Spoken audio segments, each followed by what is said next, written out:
Sir నమస్కారం sir. నమస్తే అండి. సార్ 'హరిహర వీరమల్లు' ఇంకో 10 రోజుల్లో రిలీజ్‌కి సిద్ధంగా ఉన్న నేపథ్యంలో ఇప్పుడు ఒక వార్త ఈ సినిమా గురించి వైరల్ అవుతుంది. ఫైనాన్షియల్‌ల కష్టాలు ఈ సినిమాకొచ్చాయని చెప్పేసి. అంటే ఏఎం రత్నం గారు ఈ సినిమా బడ్జెట్ పెరిగిపోవడంతో ఫైనాన్షియల్ దగ్గర 60,00,00,000 తీసుకున్నారని, ఆ సినిమా రిలీజ్‌కి ముందే ఇవ్వాలని చెప్పేసి ఒక కండిషన్ పెట్టుకున్నారని, ఇప్పుడు అది ఇవ్వాలని వాళ్ళు గొడవ చేస్తున్నారని, ఇలా ఒక వార్త అయితే ఫిల్మ్ నగర్ చక్కర్లయితే కొడుతుంది సార్. మరి నిజంగా ఆ కష్టాలు ఇప్పుడు 'హరిహర వీరమల్లు'కున్నాయా? మరి అవి అనుకున్న తేదీకి రిలీజ్ అవుతుందా? వైరల్ అవుతున్న వార్తల్లో నిజం ఎంతుంది సార్?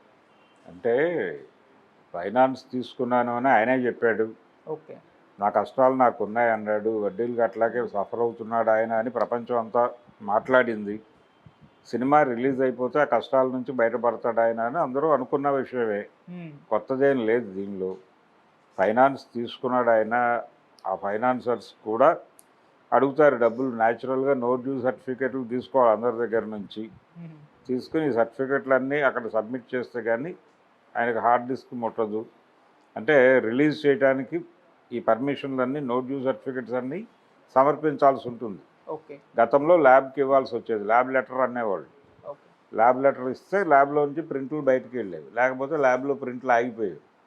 బయట లారీలు ఉండేవి, లోపల ప్రింట్ ఉండేది. ప్రొడ్యూసర్ బయటికి లోపలికి తిరుగుతూ ఉండేవాడు ఈ సర్టిఫికెట్ల సమర్పణ కోసం. అందుకని ఇది మొదటి నుంచి ఉన్న వ్యవహారమే, ఇదేం కొత్త వ్యవహారం ఏం కాదు. క్లియర్ చేస్తాడని అనుకుందాం. అంటే ఈ వార్తని ఎందుకు ఇంత స్ప్రెడ్ చేస్తున్నారు అంటే మేబీ కందులు దుర్గేష్ గారు లేకపోతే పవన్ కళ్యాణ్ ఇప్పుడు ఆల్రెడీ థియేటర్లు సమ్మె చేస్తూ ఉన్నారు వాళ్ళ పర్సనల్ ఇష్యూతో. వాళ్ళ పర్సనల్ ఇష్యూతో వాళ్ళు సమ్మె చేస్తాం అనగానే నా సినిమా కోసం మీరు థియేటర్లు ఆపుతామంటున్నారా అన్న పద్ధతిలో వాళ్ళు రియాక్ట్ అయ్యారు. అట్లా ఇప్పుడు ఫైనాన్సర్స్ మాకు డబ్బులు ఇవ్వాలి అంటే నా సినిమా కోసం మీరు ప్రెజర్ చేస్తున్నారా అని వాళ్ళిద్దరూ ముందుకొచ్చి అంటారేమో అనే ఉద్దేశంతో దీన్ని స్పెక్యులేట్ చేస్తున్నారేమో. కానీ వాళ్ళకి తెలుసు దేనికి స్పందించాలో దేనికి స్పందించకూడదో వాళ్ళకు ఒక లెక్క ఉంది. దాని ప్రకారమే మాట్లాడతారు. ఆయన కూడా జర్నలిస్టే. కందులు దుర్గేష్ గారు పూర్వాశ్రమంలో ఆయన రిపోర్టరు. సితారలో వారు రాసినటువంటి కథలు కథనాలు అన్నీ చదివిన వాళ్ళు ఉన్నారు ఇప్పటికీ. కాబట్టి వాళ్ళకి తెలుసు విషయం. ఫైనాన్షియల్ ప్రాబ్లం ఉంటుంది ప్రతి సినిమాకి. అదేదో సందర్భంలో క్లియర్ చేసుకుంటాడు ఆయన. క్లియర్ చేసుకుని ఆ నో డ్యూ సర్టిఫికెట్లు అన్నీ సమర్పించుకునే బయటికి వెళ్తాడు.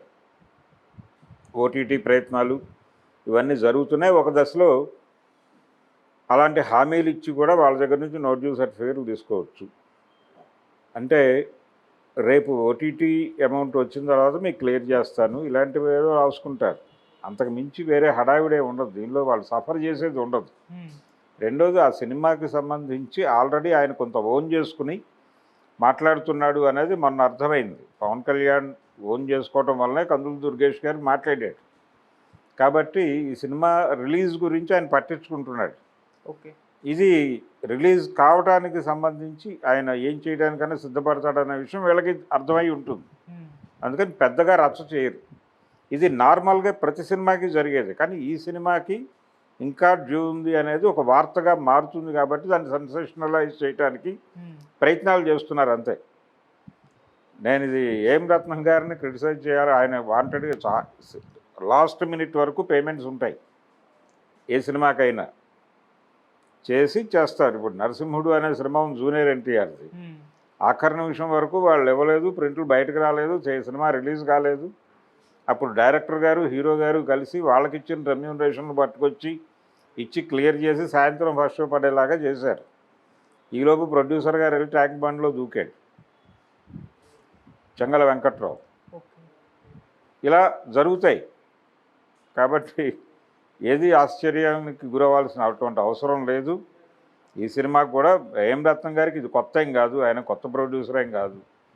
దశాబ్దాల తరబడి ఉన్నాడు ఇండస్ట్రీలో. ఆయన వేరే అంటే మేకప్లో ఉండి రూపాలంకరణ నుంచి ఇటు వచ్చాడు. ఆయన ప్రొడ్యూసర్గా మారాడు. చాలామందికి పర్సనల్ లెవెల్లో కూడా ఉన్నాడు ఆయన.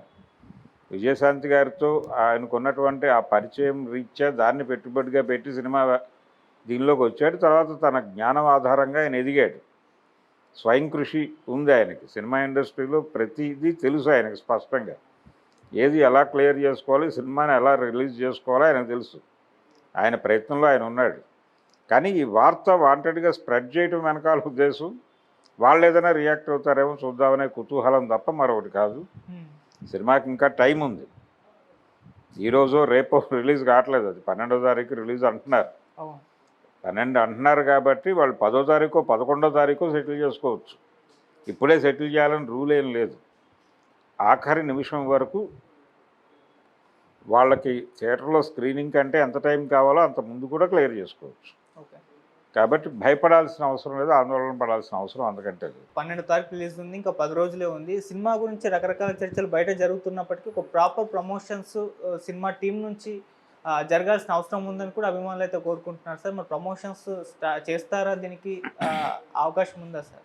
అంటే చేస్తానని చెప్పాడుగా ఆయన, రత్నం గారు చేస్తామని చెప్పాడు. మేబీ 1 వీక్ బిఫోర్ ఏమన్నా ఒక ఈవెంట్ చేస్తే చేయొచ్చు. అది ఒక ఈవెంట్, అది అక్కడ చేస్తాడా ఇక్కడ చేస్తాడా అనేది గొడవ. ఇవి మాత్రమే కాదు, ఆయన బయట కూడా అక్కడ మెడ్రాస్లో ఒక ఫంక్షన్ చేశారు. పవన్ కళ్యాణ్ లేడు, కానీ వీళ్ళు తమిళంలో మాట్లాడి సినిమాని ప్రమోట్ చేయడానికి కొంత కృషి అయితే జరిగింది. బాంబేలోను ఇతర ప్రాంతాల్లో కూడా వాళ్ళ పద్ధతిలో వాళ్ళు చేసుకుంటున్నారు. అయితే పవన్ కళ్యాణ్ ఇన్వాల్వ్ చేయటము, పెద్ద ఈవెంట్ చేయటం లాంటిది ఏదైనా ఒకటి జరిగే అవకాశం ఉంది. అది మేబీ 1 వీక్ బిఫోర్ ఎప్పుడో పెట్టుకుంటాడు ఆయన. రిలీజ్కి ఇంకా 2 వీక్స్ టైం ఉంది కాబట్టి సఫిషియెంట్ టైమే. కాకపోతే సినిమా గురించి రకరకాలుగా మాట్లాడుకోవటం అలవాటైపోయి ఇప్పుడు ఇలా మాట్లాడుకోవడం జరుగుతుంది. నిజానికి ఈ థియేటర్ల ఇష్యూ ముందుకు వచ్చినటువంటి టైంకి వాళ్ళు ఒరిజినల్గా అనుకున్నటువంటి డేట్కి కొంచెం దగ్గర ఉంది. 30వ తారీఖు అనుకున్నారు వాళ్ళు. ఆ టైంలోనే ఈ డెసిషన్ రావటం, ఆ రియాక్షన్స్ రావటం, ఇవన్నీ ప్రచారమే ఆ సినిమాకి.